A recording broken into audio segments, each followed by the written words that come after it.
कौशल देश में देवदत्त नाम का एक ब्राह्मण रहता था। संतान नहीं होने के कारण वह ब्राह्मण अति दुखी था। संतान प्राप्ति के उद्देश्य से देवदत्त ने पुत्रेष्टि यज्ञ करने का निर्णय किया और नदी के तट पर एक उत्तम यज्ञ कुंड का निर्माण किया। उस यज्ञ में उसने वेद के जानकार ब्राह्मणों को होता आदि का स्थान दिया। सामवेद के ज्ञाता गोभिल मुनि सुर और ताल के साथ सामवेद का गायन कर रहे थे। बार बार सांस लेने के कारण मंत्र उच्चारण में स्वर भंग हो रहा था। इससे देवदत्त अति क्रोध में आ गया और गोभिल मुनि को भला बुरा कहकर सुना दिया।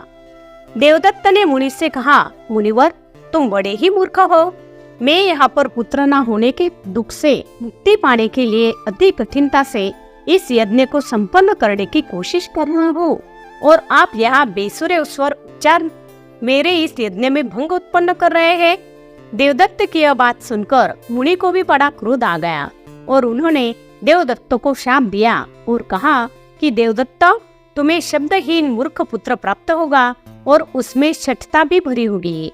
सभी प्राणियों के शरीर में श्वास आते जाते रहते हैं, उन पर प्राणियों का कोई अधिकार नहीं आता। स्वर भंग होने में मेरा भी कोई दोष नहीं है।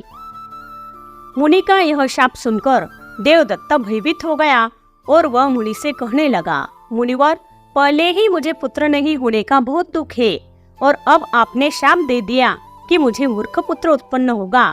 कहा जाता है कि मूर्ख पुत्र होने से अच्छा है कि पुत्र ही नहीं हो, क्योंकि मूर्ख पुत्र सदैव ही अपमान का कारण बनता है। उससे संसार में माता पिता की अपकीर्ति होती है।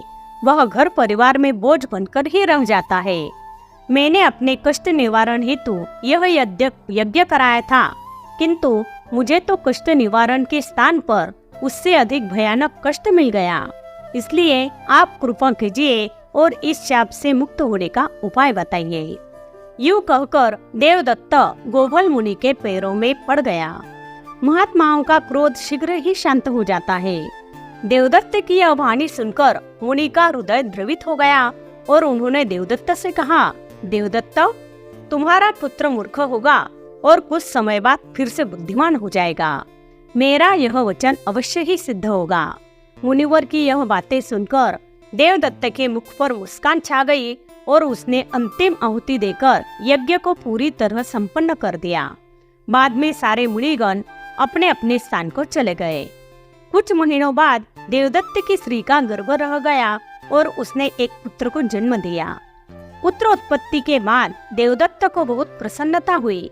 कुछ सालों बाद देवदत्त ने अपने पुत्र को मंत्रों का ज्ञान देने की प्रक्रिया आरंभ की, किंतु उसका वह पुत्र एक भी मंत्र का उच्चारण नहीं कर सका। सब यह गोभिल मुनि के शाप का प्रभाव था। बहुत प्रयास करने पर भी कई वर्षों के पश्चात भी वह बालक एक भी मंत्र सीख नहीं सका और चारों ओर यह बात फैल गई थी, देवदत्त का यह पुत्र बड़ा मूर्ख है और यह देवदत्त के नाम पर एक कलंक ही है। सारे लोगों की यह बातें सुनकर देवदत्त और उसकी पत्नी को बड़ा दुख होता था और उन दोनों ने उसके पुत्र को भी कोसना आरंभ कर दिया था। इससे उतथ्य को बहुत दुख होता था और उसके मन में वैराग्य हो गया। अपने माता पिता तथा सभी के ऐसे दुखदायी वचन सुनकर उतथ्य नाम का वह ब्राह्मण अपना घर छोड़कर एक घने जंगल में गया और वहीं पर एक कुटिया बनाई और वहां रहना आरंभ कर दिया। वहां पर वह जंगल में जो कुछ भी फल मिलते वही खाकर अपना जीवन निर्वाह करता था। यही सोचता था कि मेरा यह जीवन तो व्यर्थ ही चला गया। किसी तरह अब यही रहकर मुझे समय व्यतीत करना चाहिए और मृत्यु की प्रतीक्षा करनी चाहिए।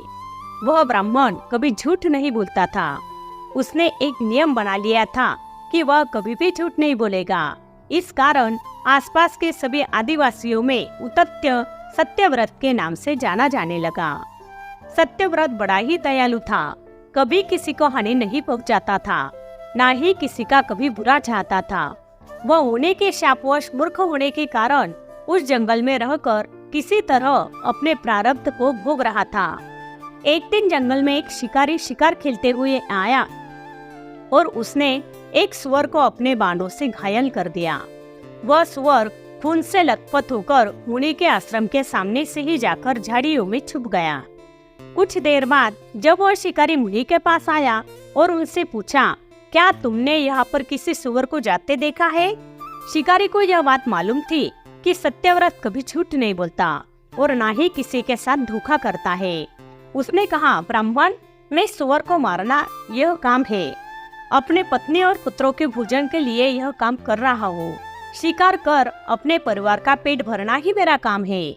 शिकारी की यह बात सुनकर सत्यव्रत अपने मन में सोचने लगा कि मैं अगर इस शिकारी को यह कह दूंगा कि सुअर उस झाड़ी में छिपा है तो अवश्य ही शिकारी उस सुअर को मार देगा और इस तरह सुअर के प्राण चले जाएंगे। मैं अगर इससे झूठ कहूँगा तो मेरा सत्य कहने का प्रण टूट जाएगा। कहा जाता है कि किसी के प्राण बचाने के लिए कहा गया झूठ झूठ नहीं होता। किंतु अब मैं क्या करूं? कैसे सुअर के प्राण बचाऊं और मेरा सत्यव्रत भी भंगना हो और किसी तरह इस शिकारी से मेरा पीछा छूट जाए और ये यहाँ से चले जाए।